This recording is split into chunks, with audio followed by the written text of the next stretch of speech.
从今年年初到10月份，总共大约有4000多件的失火案件发生在大马尼拉。Starting January up to October this year, almost 4,000 fire disasters took place here in Metro Manila. It's easy to avoid disasters with the basic knowledge and the right preparation. Machinoy Barkada, in case there's fire, don't fret, because help is just a text away.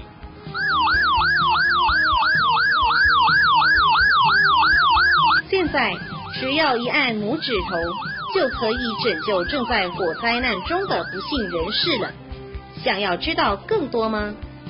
现在我们要为大家介绍菲律宾 Texfire 的总会会长 Mr. Jerry Chua 蔡自强先生。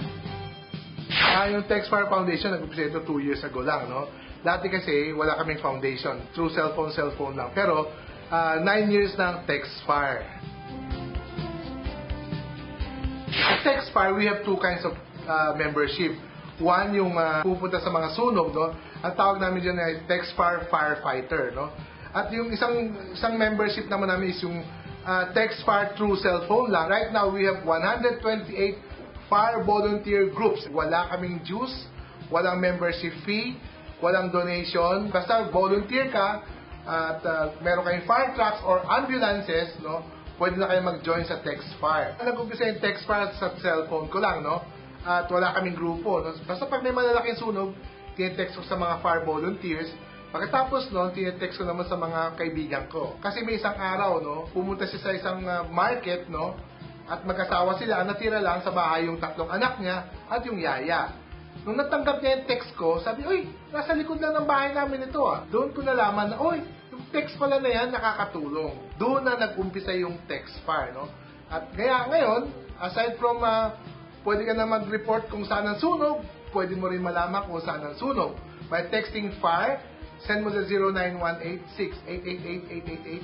Pag nag-text kayo kung saan yung emergency, or saan kahit umuusok lang, i-text nyo na agad sa Texfire, no?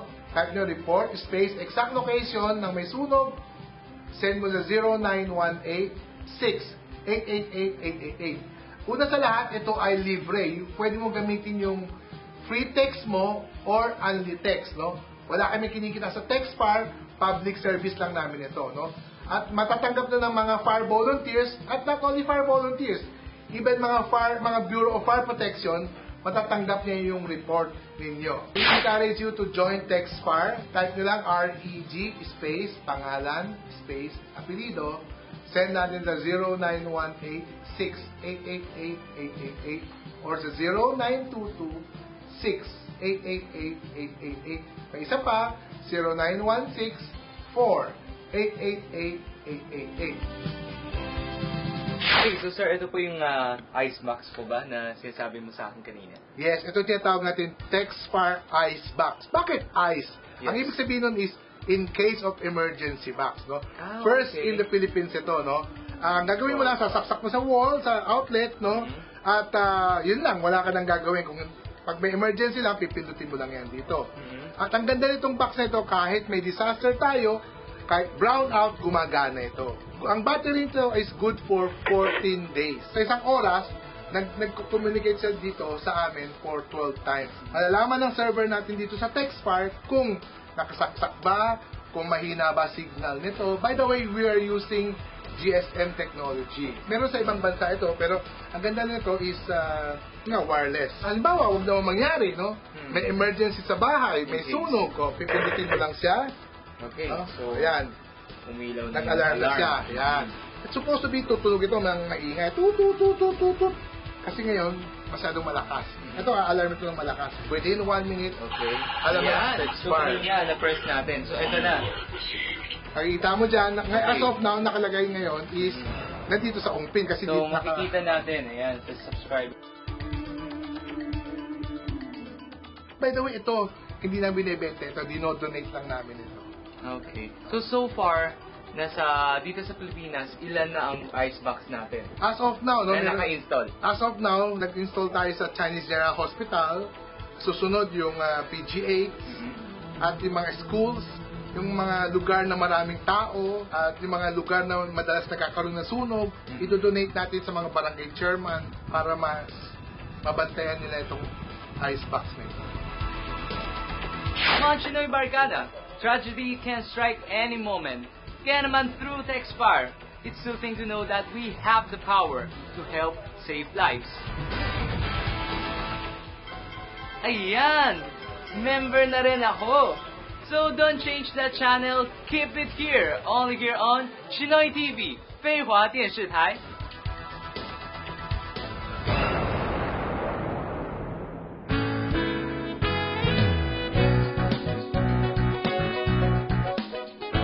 荣获新界总监的林成甫先生 District Governor Anton Wong Lim NJF 于2011年11月22日星期二率领该会领导和职员原乘 Batangas 省 San Nicolas 镇举行大型义诊及植树造林活动。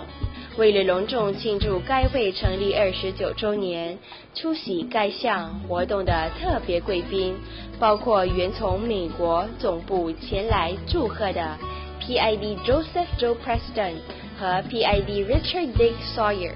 当天清早6时，近100位职员在林成甫总监的率领下开乘活动目的地在镇公所，受到了镇长 Epifanio Sandoval、副镇长 Dean Alvaira、镇议员和工作人员的热情接待，并派一小分队安全人员全程护卫。在镇长办公室以当地特色的中餐招待全体成员。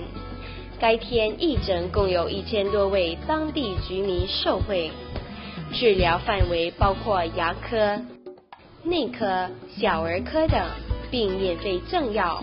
该会共派出了30位义务人员担任义诊活动。